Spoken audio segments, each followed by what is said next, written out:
Hi hello నమస్తే welcome to Srinivas మీ channel.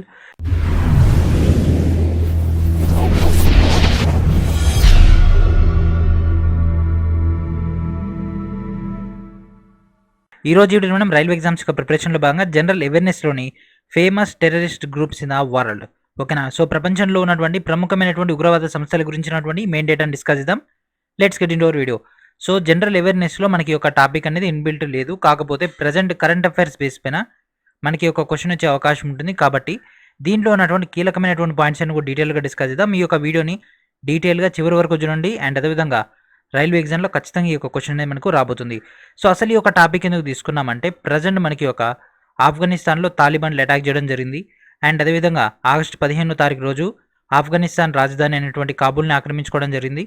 ఆ యొక్క దేశ ప్రధాని పారిపోవడం జరిగింది కదా. సో ఈ యొక్క ఇష్యూ తర్వాత మేజర్గా రైల్వే వీటిపైన ఫోకస్ చేస్తుంది. సో ఎవరైనా కూడా ఆలోచించేది ఏంటిది అంటే ఆఫ్ఘనిస్తాన్ యొక్క రాజధాని ఏంటిది, ఆఫ్ఘనిస్తాన్ యొక్క మాజీ ప్రధాని ఎవరు, ఆఫ్ఘనిస్తాన్ ఎవరు ఆక్రమించరు, వాళ్ళ యొక్క అధ్యక్షుడు ఎవరు, అంటే తాలిబాన్ల యొక్క అధ్యక్షుడు ఎవరు, అక్కడ దాకా మీరు చదివి వదిలేస్తారు. సో ఎక్కడైతే మీరు చదవడం ఆపేస్తారో అక్కడి నుంచే రైల్వే క్వశ్చన్ స్టార్ట్ చేయడం మొదలు పెడుతుంది. అంటే టెర్రరిస్టుల బేస్ పైన స్టాటిక్ జీకే పైన క్వశ్చన్స్ అనేవి రాబోతున్నాయి. అంటే మన యొక్క ఇండియాలో జరిగినటువంటి టెర్రరిస్ట్ దాడులు అండ్ అదేవిధంగా గత 20 సంవత్సరాల నుంచి కానీ 30 సంవత్సరాల నుంచి కూడా పాత డేటాను కూడా అడిగే అవకాశం ఉంటుంది. And at the same time వాటి యొక్క డీటెయిల్స్ అంటే మన యొక్క పక్క దేశాలైనటువంటి ఆఫ్ఘనిస్తాన్, శ్రీలంక, పాకిస్తాన్ అండ్ అదేవిధంగా ఆఫ్ఘనిస్తాన్ అండ్ అదేవిధంగా మనకు ఫేమస్ అయినటువంటి ఈజిప్ట్ కానీ, ఇజ్రాయెల్ కానీ అండ్ అదేవిధంగా దక్షిణాఫ్రికా కానీ, ఇరాన్, ఇరాక్ కానీ, సిరియా ఉంటుంది. సో సిరియాకి సంబంధించినటువంటి డేటా కానీ వీటన్నిటి గురించి కూడా వరల్డ్ బేస్ పైన కూడా అడిగే అవకాశం ఉంటుంది. కాబట్టి రైల్వే వీటిపైన ఫోకస్ చేస్తుంది, స్టాటిక్ జీకే పైన. సో ఈ యొక్క డేటా మీ దగ్గర లేదన్నటువంటి ఉద్దేశంతో స్టార్టింగ్ మనం ఎన్టీపీసీ CBD2కి హైలైట్ అయినటువంటి టాపిక్ అండ్ అదేవిధంగా గ్రూప్ డి కూడా మంచి స్కోర్ వచ్చేటటువంటి టాపిక్ అని తీసుకురావడం జరిగింది, ఓకేనా. సో ఇక వీడియోని చివరి వరకు చూడండి. అండ్ అదేవిధంగా మీకు ఈ జనరల్ అవేర్నెస్ సంబంధించినటువంటి స్పెషల్ డేటాలో భాగంగా already Indian history, Indian Geography యొక్క టోటల్ డేటా మీకు ఆల్రెడీ 3000 ప్లస్ టోటల్గా మనకు 6000 ప్లస్ బిట్స్ అయితే ఇవ్వడం జరిగింది.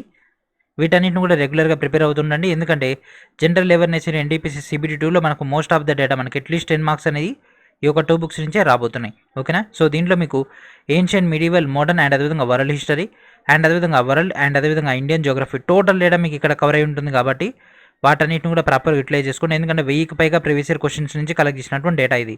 అండ్ ఫస్ట్ కంట్రీ వచ్చేసి మన యొక్క భారతదేశం ఫ్రెండ్స్. మన యొక్క భారతదేశంలో కూడా కొన్ని ఉగ్రవాద సంస్థలు అయితే ఉండడం జరిగింది. వాటి యొక్క కొన్ని స్థావరాలు ఉన్నాయి, కాకపోతే which are not available for the public, అంటే మనకి ఇంకా బయటికి తెలియదు. And at the same time మన యొక్క భారతదేశం పైన అటాక్ చేసినటువంటి ఉగ్రవాద సంస్థల గురించి కూడా డీటెయిల్గా డిస్కస్ చేద్దాం. సో భారతదేశం దట్ మీన్స్ ఇండియా. సో ఉగ్రవాద సంస్థలు కన్నా తీసుకుంటే ఫస్ట్ వచ్చేసి హిజ్బుల్ ముజాహిదీన్, లష్కర్ అంటే లష్కర్-ఏ తోయిబా అండ్ అదేవిధంగా Jaish Mohammed, SIMI and next ULFA. So ULFA కనుక తీసుకుంటే United Liberation Front of Assam. So same data మీకు ఇక్కడ ఇంగ్లీష్లో అందుబాటులో ఉంటుంది ఫర్ ద ఇంగ్లీష్ మీడియం క్యాండిడేట్స్కి, ఓకేనా. సో దీస్ ఆర్ ద ఉగ్రవాద సంస్థలు, these are the terrorist groups which are attacking the India and అదేవిధంగా which have locations especially in the మన JNK అంటే జమ్మూ అండ్ కాశ్మీర్లో కానీ సమ్ అదర్ లొకేషన్స్లో వీళ్ళకైతే కొన్ని స్థావరాలు అయితే ఉండడం జరిగింది. సో వీళ్ళ ద్వారా మన యొక్క భారతదేశంలో చేయబడినటువంటి అటాక్స్, సో ఆ యొక్క అటాక్స్ కూడా డీటెయిల్గా డిస్కస్ చేద్దాం. మనకు మోస్ట్లీ వీటి గురించి అడిగే అవకాశం ఉంటుంది. సో టాప్ అటాక్స్, ఓకేనా. సో గోకుల్ చాట్ కానీ అండ్ అదేవిధంగా మనకు లుమినీ పార్క్ కానీ అట్లాంటివి కాకుండా మనకు టాప్ మోస్ట్ ఇంటర్నేషనల్ వైడ్గా పాయింట్అవుట్ అయినటువంటి ఇష్యూస్ బేస్ పైన మాత్రం ఇక్కడ డీటెయిల్గా డిస్కస్ చేసుకోవడం జరుగుతుంది. సో ఇండియాలో జరిగినటువంటి టాప్ అటాక్స్ కనుక తీసుకుంటే నెంబర్ 1 వచ్చేసి పుల్వామా దాడి. సో పుల్వామా దాడి గురించి ఎగ్జామ్లో అడిగే అవకాశం ఉంటుంది. సో దీన్ని క్వశ్చన్ ఎట్లా అడుగుతారంటే పుల్వామా దాడి అనేది ఏ సంవత్సరంలో జరిగింది, లేదా పుల్వామా దాడి జరిగినటువంటి రోజు ఏంటిది అని అడిగే అవకాశం ఉంటుంది. సో పుల్వామా దాడి అనేది మనకు February 14, 2019లో జరిగింది, ఓకేనా. సో February 14, 2019లో జరిగింది. And at the same time మనకు ఇయర్ అడిగే అవకాశం ఉంటుంది. సో ఇది భారతీయ సైనికుల గురించినటువంటి ఈ పాయింట్ అది.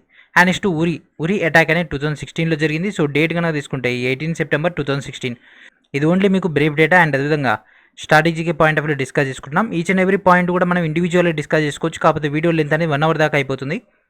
మనకు జస్ట్ పాయింట్ ఒకటి ఉంటే సరిపోతుంది. అండ్ నెక్స్ట్ మోస్ట్ ఫేమస్ అయినటువంటి ముంబై అటాక్, ఓకేనా. తాజ్ హోటల్ అటాక్ ఉంది కదా 2008లో, 26 నవంబర్ 2008లో జరిగినటువంటి Mumbai attack. And next Jaipur blast. So Jaipur blast కూడా మనకు 13th మే 2008లో జరిగింది జైపూర్ బ్లాస్ట్. అంటే దీన్ని ఏమంటాం, పింక్ సిటీ అంటారు, పింక్ సిటీ, ఓకేనా. పింక్ సిటీ బ్లాస్ట్ అన్నా కూడా మనకి ఇదే వస్తుంది. And next Mumbai train blasting, ఓకేనా. ముంబై ట్రైన్ యొక్క బాంబు పేలుళ్ళని జరిగినాయి ఎప్పుడు 2006లో, జూలై 11, 2006లో జరిగినటువంటి ఈ యొక్క సంఘటన. అండ్ దాని తర్వాత ఢిల్లీ బాంబు పేలుళ్ళు కనుక తీసుకుంటే 2005లో, అక్టోబర్ 29వ తారీఖు రోజు జరిగింది. అండ్ నెక్స్ట్ పార్లమెంట్ అటాక్, చాలాసార్లు రైల్వే ఎగ్జామ్లో అడిగిండ్రు, చాలాసార్లు వచ్చింది.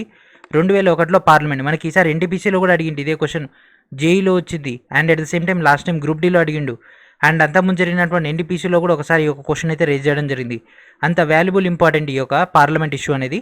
సో 13 డిసెంబర్ 2001లో జరిగినటువంటి ఇష్యూ. అండ్ అదేవిధంగా మనకు 20 years దాకా డిస్కస్ చేసుకుందాం అనుకున్నాం కదా.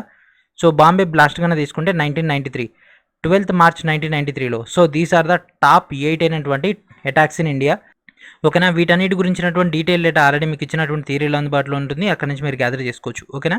అండ్ నెక్స్ట్ ఉత్తర ఐర్లాండ్. సో కంట్రీ కన్నా తీసుకుంటే ఉత్తర ఐర్లాండ్. అండ్ అదేవిధంగా దీంట్లో ఉన్నటువంటి ఉగ్రవాద సంస్థలు కన్నా తీసుకుంటే the Provos, Orange Volunteers, Red Hand Defenders, and అదేవిధంగా లాయలిస్ట్ వాలంటీర్ ఫోర్స్. ఓకేనా, so Loyalist Volunteer Force. So these are the ఉగ్రవాద సంస్థలు. సో దాంట్లో అటాక్ చేసినాయి కానీ లేకపోతే వాటికి స్థావరాన్ని ఏర్పాటు చేసినటువంటి డేటా కానీ మనకి ఒక ఉత్తర ఐర్లాండ్ తోటి డైరెక్ట్ ఇంటర్లింకింగ్ ఉంది వీటిపైన.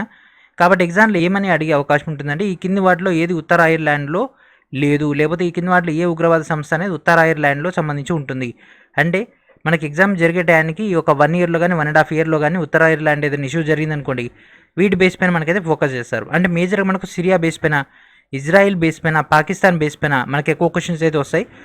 కాకపోతే మీకు స్ట్రాటజిక్ ఐడియా ఉంటే బెటర్ కదా అని ముందే ఇచ్చేస్తున్నాం. And next Philippines.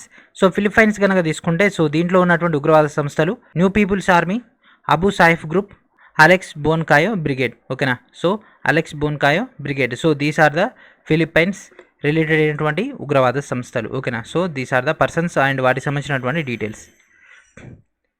And next Sri Lanka. ఓకేనా, మన యొక్క పక్క దేశమైనటువంటి శ్రీలంక. సో ఇది మనకు డైరెక్ట్గా ఇండియన్ పాలిటిక్స్ సంబంధించి ఉంటుంది, ఎందుకంటే భారత ప్రధానికి సంబంధించి రాజీవ్ గాంధీ గురించినటువంటి మెయిన్ డేటా ఉంటుంది. అండ్ ఈ యొక్క ఉగ్రవాద సంస్థ అనేది ఎల్టీటీఈ. అండ్ అదేవిధంగా ఒకసారి ఎగ్జామ్లో అడగడం జరిగింది, ఎల్టీటీఈ ఉగ్రవాద సంస్థ యొక్క పూర్తి పేరు ఏంటిదని అడగడం జరిగింది. Liberation Tigers of Tamil Eelam. ఓకేనా, so this is the full form of LTTE. And next Lebanon లేదా లెబనాడ్ అని అంటారు. సో లెబనాన్ కనుక తీసుకుంటే హిజ్బుల్లా, పాలస్తీనా ఇస్లామిక్ జిహాద్. ఓకేనా, జిహాద్ మీ అందరికీ తెలిసే ఉంటుంది కదా, జిహాద్.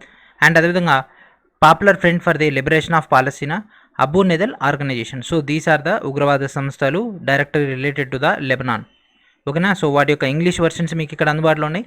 And next Colombia. ఓకేనా, సో కొలంబియా కనుక తీసుకుంటే కొలంబియాతో డైరెక్ట్ లింకేజ్ ఉన్నటువంటి ఉగ్రవాద సంస్థలు National Liberation Army, Revolutionary Army Forces of Colombia. So these are the మనకు అక్కడ ఆర్మీ బేస్ పైన మనకు అక్కడ ఉగ్రవాద సంస్థలు ఎక్కువ ఉంటుంది. And next Israel. సో చాలా చాలా ఇంపార్టెంట్, ఈసారి ఎగ్జామ్లో గ్యారంటీగా అడిగే ఏదైనా అవకాశం ఉంది అంటే ఇజ్రాయెల్, జోర్డాన్, పాలస్తీనా ఈ 3 దేశాలకు సంబంధించి పెద్ద ఇష్యూ జరుగుతుంది కాబట్టి ఖచ్చితంగా వీటి బేస్ పైన మాత్రం క్వశ్చన్ అయితే రాబోతుంది. సో దీని బేస్ పైన ఎక్కువ ఫోకస్ చేయండి. సో ఇజ్రాయిల్, జోర్డాన్, పాలస్తీనా వీటికి సంబంధించినటువంటి రీసెంట్గా బాంబుల యొక్క అటాక్ కూడా జరిగింది. మొత్తం ఒక హీట్ షీల్డ్ లెక్క వీళ్ళు మొత్తం కూడా బాంబు షీల్డ్ని ఏర్పాటు చేసుకోవడం జరిగింది, ఐరన్ షీల్డ్ అనేది. సో దాని గురించి ఇండియా కూడా ఇజ్రాయెల్ తోటి కాంటాక్ట్ అయింది దీని గురించే. కాబట్టి ఇది చాలా చాలా ఇంపార్టెంట్ ఈ యొక్క సెగ్మెంట్ అనేది. సో డైరెక్ట్గా సొరంగాలు కూడా తవ్వినటువంటి రోజులు ఉన్నాయి, దాంట్లో ఒక దేశం నుంచి ఇంకో దేశానికి సొరంగం ద్వారా పోయి మరి అక్కడ బాంబులు పేల్చినటువంటి సంఘటనలు జరిగినాయి. కాబట్టి ఇటీవలి కాలంలో మేజర్గా ఫోకస్ చేయాల్సినటువంటి ఏదైనా కంట్రీ ఉందంటే అది ఒక 3 countries. ఈ యొక్క 3 దేశాలకు సంబంధించి మనం కామన్గా ఉన్నటువంటి చూసుకుంటే Palestine Islamic Jihad, Hamas. And next Popular Front for the Liberation of Palestine. ఓకేనా, ఈ ఇజ్రాయిల్, జోర్డాన్ లేదా పాలస్తీన్లో ఉన్నటువంటి ఉగ్రవాద సంస్థలు. అండ్ నెక్స్ట్ వచ్చేసి జపాన్. ఓకేనా, సో జపాన్లో కూడా ఉందా అని అనుకుంటారు కానీ జపాన్లో కూడా మనకు ఒక ఉగ్రవాద సంస్థ ఉంది, that is Aum Shinrikyo aka Aum Supreme Truth. Aum Shinrikyo aka Aum Supreme truth. So దీని మొత్తాన్ని మనం ఆమ్ అని పిలుస్తాం. సో దది ఆ యొక్క ఉగ్రవాద సంస్థ అనేది జపాన్తో లింక్ అయ్యి ఉన్నటువంటి సంస్థ. And next Pakistan. సో మన యొక్క పక్క దేశమైనటువంటి పాకిస్తాన్. సో ఎక్కువ టెర్రరిస్ట్ దాడులు జరుగుతుంటాయి కదా మన దేశం పైన, ఎక్కువ వాళ్ళకి సపోర్ట్ చేసేది పాకిస్తాన్ కదా. సో పాకిస్తాన్లో ఉన్నటువంటి మెయిన్ డేటా డిస్కస్ చేద్దాం. ఇదంతా కూడా ఫేమస్ అయినటువంటి ఉగ్రవాద సంస్థలు. ఓకేనా, ఇవి కాకుండా వీటి యొక్క లింకేజ్ ఇంకా కొన్ని ఉన్నాయి కానీ ఫేమస్ ఇవి అనమాట. Lashkar e Taiba, Lashkar e Jhangvi, Jaish e Mohammed, Harkat ul Mujahideen, Sipah Mohammed, Sipah Sahaba. So these are the most famous అయినటువంటి ఉగ్రవాద సంస్థలు which are related to the Pakistan. And next Afghanistan. So this is most important, ఎందుకంటే ప్రజెంట్ ఇప్పుడు ఇష్యూ జరుగుతున్న ఆఫ్ఘనిస్తాన్లోనే కదా. సో ఆఫ్ఘనిస్తాన్లో ఉన్నటువంటి టాప్ మోస్ట్ అయినటువంటి ఉగ్రవాద సంస్థలు కనుక తీసుకుంటే జైష్ ఏ మహమ్మద్ అండ్ అదేవిధంగా Lashkar e Taiba, Islamic Movement of Uzbekistan, al Qaeda. మరి దీంతోపాటు మనకు దీని యొక్క లింకేజ్ అంటే వీటన్నిటి యొక్క శిష్యుడైనటువంటి మనకు ఎవరు అటాక్ చేయడం జరిగింది? తాలిబాన్లు. సో తాలిబాన్లు వీటికి సంబంధించినటువంటి ఒక సంస్థ యొక్క ఒక చిన్న భాగమే తాలిబాన్లు. అండ్ నెక్స్ట్ స్పెయిన్ లేదా ఫ్రాన్స్. సో స్పెయిన్ లేదా ఫ్రాన్స్ కనుక తీసుకుంటే వాటి యొక్క లింకేజ్ కనుక తీసుకుంటే బాస్కో ఫాదర్లాండ్ లిబర్టీ అనేటటువంటి సంస్థ అనేది దీంట్లో ఉండడం జరిగింది. అండ్ నెక్స్ట్ దక్షిణ ఆఫ్రికా. ఓకేనా. సో ఇవన్నీ కూడా మీకు అంత డీటెయిల్గా అవసరం లేదు, కాకపోతే ఏంటంటే ఒకసారి చూడండి, నేను ఏదైతే స్పెసిఫిక్గా చెప్తున్నానో ఎక్కువ ఇంట్రెస్ట్ తోటి సో దానిపైన ఎక్కువ ఫోకస్ చేయండి. అండ్ నెక్స్ట్ దక్షిణ ఆఫ్రికా కనుక తీసుకుంటే people against gang terrorism and drugs ఆ యొక్క సంస్థ అయితే ఉండడం జరిగింది. And next Peru. So Peru దేశం కనుక తీసుకుంటే Shining Path, Tupac Amaru Revolutionary Movement and అదేవిధంగా పాక్ అమారు రివల్యూషనరీ మూమెంట్ అనేటటువంటి సంస్థలు అనేవి పెరుతో లింకేజ్ అయితే ఉండడం జరిగింది. And next Syria. So Syria చాలా చాలా ఇంపార్టెంట్. సో సిరియా యుద్ధం జరిగింది కదా, అంతర్యుద్ధం. సో సిరియా అంతర్యుద్ధం వాటికి సంబంధించి సూడాన్, దక్షిణ సూడాన్ ఇవన్నీ కూడా దాంట్లో ఇంటరాక్ట్ అవ్వడం జరిగింది. ఇక్కడ ఉన్నటువంటి ఉగ్రవాద సంస్థ అబూ నైదల్ ఆర్గనైజేషన్. ఈ పేర్లన్నీ కూడా మీకు ఫస్ట్ టైం ఉంటే కొద్దిగా డౌట్ఫుల్గా ఉంటుంది, ఏంది ఇదంతా కొత్తగా ఉందని. కాకపోతే మీరు దయచేసి ఒకసారి ఒక 30 months కరెంట్ అఫైర్స్ కనుక చూసుకుంటే ఈ నేమ్స్ అన్నీ కూడా మీకు సుపరిచితమైనవి. అందుకే నేను మీకు చెప్పేది, ఎప్పుడైనా కూడా కరెంట్ అఫైర్స్ మనకు లార్జ్ డేటా తీసుకోవాలి, వాటన్నిటిని ప్రాపర్గా ఒక్కొక్కసారి చదువుకుంటూ వస్తే ఈ నేమ్స్ అన్నీ కూడా మీకు అక్కడ కవర్ అయిపోతాయి. కాకపోతే మీకు అక్కడ గుర్తుండవు, ఈ యొక్క నేమ్స్ జస్ట్ చూసి అట్లా వెళ్ళిపోతారు, అది ఏంది అన్నది కూడా మీకు క్లారిటీ రాదు. అందుకే ఇక్కడ ఒక్కసారి మీకు బండిల్ ఇవ్వడం జరుగుతుంది. అండ్ నెక్స్ట్ ఇరాన్, ఇరాక్ సంబంధించినటువంటి ఎడాగన తీసుకుంటే మొజాయిన్ ఏ ఖాల్క్ ఆర్గనైజేషన్, అబూ నైదల్ ఆర్గనైజేషన్, ఈ ఒక 2 సంస్థలు వీటికి లింకేజ్ అయితే ఉండడం జరిగింది. And next Egypt. So Egypt కనుక తీసుకుంటే ఆల్ జిహాద్ ఆల్ గామా ఇస్లామియా. సో దీన్ని మనం ది ఇస్లామిక్ గ్రూప్ అని కూడా అనడం జరుగుతుంది. ఇదే మనకు ISIS సంబంధించినటువంటి డేటా ఉంటుంది కదా, సో వాటికి లింకేజ్ అయినటువంటి సంస్థలు ఇవి. ఓకేనా. So these are the most important అయినటువంటి డేటా. అండ్ అదేవిధంగా మన యొక్క పక్క దేశమైనటువంటి బంగ్లాదేశ్ మరి పరిస్థితి, బంగ్లాదేశ్లో కూడా మనకి ఒక టెర్రరిస్ట్ గ్రూప్ అయితే ఉండడం జరిగింది, that is Harkat ul Jihadi Islami, that means this is called HuJI and అదేవిధంగా Jamatul Mujahideen Bangladesh. So these are the most important అయినటువంటి ఉగ్రవాద సంస్థలు. సో కేవలం ఇవే కాదు, మన యొక్క భారతదేశం కూడా ఎన్నో ఉగ్రవాద సంస్థలను అయితే బ్లాక్ లిస్ట్లోకి అయితే చేర్చడం జరిగింది. దానిలో జబ్బర్ ఖల్సా అండ్ అదేవిధంగా ఖలిస్తాన్ కమాండో ఫోర్స్ అండ్ అదేవిధంగా లష్కర్ ఏ తోయిబా అండ్ అదేవిధంగా హర్కతుల్ ముజాహిదీన్, ఇట్లా మనకు జమ్మూ కాశ్మీర్ ఇస్లామిక్ ఫ్రంట్ అని, ఇట్లా పీపుల్స్ లిబరేషన్ ఆర్మీ అని అండ్ అదేవిధంగా ఆల్ త్రిపుర టైగర్ ఫోర్స్ అని, ఇట్లా చాలా వాటిని కూడా మన యొక్క భారతదేశం అనేది హోల్డ్ చేయడం జరిగింది. దాదాపుగా 36 సంస్థలను అయితే వీళ్ళైతే హోల్డ్ చేయడం జరిగింది. ఇండియన్ ముజాహిదీన్ కానీ అండ్ అదేవిధంగా గరో నేషనల్ లిబరల్ ఆర్మీ కానీ, ఇట్లా చాలా సంస్థలను అయితే భారతదేశం అయితే హోల్డ్ చేయడం జరిగింది. సో ఇన్ని సంస్థలు ఉన్నప్పటికీ కూడా మనకైతే ముఖ్యమైనటువంటి డేటా అంటే all over the world base పైన ఫేమస్ అయినటువంటి సంస్థలు ఇవి కాబట్టి వీటి గురించినటువంటి క్వశ్చన్స్ అన్ని ఎక్కువగా వస్తాయి. మీరు జస్ట్ ఒక్కసారి న్యూస్ గమనించండి, ఎక్కడైనా ఏదైనా బాంబ్ బ్లాస్ట్ జరిగింది అంటే ఏ సంస్థ చేసి ఉండొచ్చు అనేటటువంటి డిస్కషన్ జరుగుతుంటే దాంట్లో మేము చేసినామని ఏదో ఒక సంస్థ ఒప్పుకుంటుంది. అట్లాంటి ఒప్పుకునేటటువంటి పెద్ద సంస్థలే ఇవన్నీ కూడా. ఓకేనా. అండ్ అదేవిధంగా ఉగ్రవాదులుగా వరల్డ్ వైడ్గా ఉన్నటువంటి పేరు పడినటువంటి వాళ్ళు నెంబర్ 1 వచ్చేసి Osama bin Laden, and next Aseemanand, Ajmal Kasab. So Kasab అందరికీ తెలిసింది కదా. అండ్ అదేవిధంగా సయ్యద్ అబ్దుల్ కరీం తుండా అండ్ అదేవిధంగా కోలోనిల్ పురోహిత్, ప్రసాద్ శ్రీకాంత్ పురోహిత్ అండ్ అదేవిధంగా యాసిన్ భట్కల్.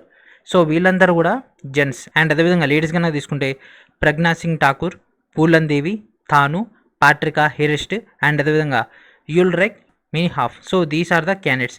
సో ఇట్లా మనకైతే ఉండడం జరిగింది. అండ్ అదేవిధంగా కొద్దిమంది లేడీస్ కూడా అంటే బ్లాక్ విడోస్ కానీ ఇట్లా కొన్ని సపరేట్ అయినటువంటి సంస్థలు కూడా మనకైతే ఉండడం జరిగింది. కాకపోతే మనకు అంత డీటెయిల్గా అయితే అవసరం లేదు. కొన్ని సంస్థలు కొన్ని ప్రాంతాలలో హైలైట్గా ఉంటాయి. అంటే ఆస్ట్రేలియా, కెనడా ఆ యొక్క దేశాల్లో కొన్ని సంస్థలను హోల్డ్ చేయడం జరిగింది. ఎట్లయితే మనం 36 సంస్థలను అయితే హోల్డ్ చేశాము. సో సేమ్ ప్రాసెస్ కూడా వివిధ దేశాల్లో జరుగుతుంది. సో అది మనం ఇంకా మీకు డీటెయిల్గా కావాలనుకుంటే మాత్రం మనం సపరేట్గా డిస్కస్ చేసుకుందాం. So this is enough for the మన యొక్క NTPC and group D level. ఒకవేళ JEE ఎగ్జామ్ లెవెల్ కనుక వెళ్తే మాత్రం మనం ఒకవేళ గ్రూప్ 1 గ్రూప్ 2కి వెళ్ళాలనుకున్నా కూడా this is more important for the scoring of the 1 mark. ఓకేనా. సో ఈ యొక్క వీడియో మీకు నచ్చినట్లయితే ఖచ్చితంగా లైక్ చేయండి. అండ్ అదేవిధంగా కాన్సెప్ట్ కనుక కొత్తగా ఉందంటే ఇట్లాంటి క్వశ్చన్స్ మీరు ఎక్కువగా గ్యాదర్ చేసుకోవడానికి ప్రిఫరెన్స్ ఇవ్వండి. ఎందుకంటే ఇది పెద్దగా మనకు మ్యాటర్ దొరకదు. And at the same time ఇట్లాంటి క్వశ్చన్స్ మనకు రేర్గా కనిపిస్తుంటాయి. కానీ ఇదే క్వశ్చన్ మనం ఎగ్జామ్లో చూసిన తర్వాత అప్పుడు అనిపిస్తుంది, అరే ఆ రోజు ఒక 5 నిమిషాలు వెయిట్ చేసి ఉంటే ఒక 5 నిమిషాలు ప్రిపేర్ అయ్యి ఉంటే అయిపోయేది కదా అని. ఓకేనా. సో డేటా నేర్చుకోవడం వల్ల వచ్చేటటువంటి నష్టం ఏం లేదు, నేర్చుకోకపోవడం వల్ల వచ్చేటటువంటి నష్టాలతో పోల్చుకుంటే. ఓకేనా. సో ఈ యొక్క ఫైల్ అండ్ అదేవిధంగా ఈ యొక్క టోటల్ డేటా అనేది మన యొక్క కోర్సులో ఆల్రెడీ ప్రొవైడ్ చేయడం జరిగింది. ఈ వీడియో డిస్క్రిప్షన్లోనే డైరెక్ట్ లింక్ ఉంది ఆ యొక్క డేటాను. సో ఓకేనా. మీకు వీడియో ఓపెన్ చేయగానే మన యొక్క కోర్సులో వీడియో ఓపెన్ చేయగానే మీకు పైన వీడియో ఉంటుంది కదా, ఈ కింద మీకు డౌన్లోడ్ కనిపిస్తుంది లింక్ అనేది. సో దాన్ని క్లిక్ చేయండి, డైరెక్ట్ మీకు ఫైల్ అనేది డౌన్లోడ్ అయిపోతుంది. ఈ యొక్క టోటల్ డేటాని గ్యాదర్ చేసుకోవచ్చు. ఒకవేళ మీకు పీడిఎఫ్స్ కావాలంటే మాత్రం ఈ యొక్క కోర్సులో ఆల్రెడీ ఇవ్వడం జరిగింది. అక్కడి నుంచి మీరు జీకే స్పెషల్గా ఎన్టీపీసీ CBT2కి ఇవ్వడం జరుగుతుంది. అండ్ నెక్స్ట్ క్లాస్లో కూడా సేమ్ ఇట్లనే వెరైటీ అయినటువంటి టాపిక్స్ డిస్కస్ చేద్దాం. ఎందుకంటే రెగ్యులర్ టాపిక్స్ అందరి దగ్గర అవైలబిలిటీలో ఉంటాయి. ఆల్రెడీ మీ కోర్సులో ఇవ్వడం జరిగింది. కోర్సులో ఏదైతే ఇవ్వలేదో, కోర్సులో లేనటువంటి డేటా ఏదైతే ఉంటుందో దాన్ని మాత్రం మీకు ఇక్కడ స్పెసిఫిక్గా వీడియోస్ ద్వారా ఇవ్వడం జరుగుతుంది. ఓకేనా. సో ఏదైతే మనకు బయట మార్కెట్లో అవైలబిలిటీలో ఉండదు, ఏదైతే ఎగ్జామ్లో ఇప్పుడున్నటువంటి పరిస్థితులను బట్టి అడిగే అవకాశం ఉంటుందో వాటిపైన ఫోకస్ చేయడం జరుగుతుంది. ఓకేనా. వాటి యొక్క ఎడిషనల్ డేటాను మీకు అందిస్తాం. దానివల్ల మీకు 50/50 మీరు సాధించే అవకాశం ఉంటుంది. ఓకేనా. సో ఇది ఫ్రెండ్స్ ఈరోజు వీడియో. నెక్స్ట్ వీడియో మనకు డేటాతో కలుద్దాం. And thank for watching.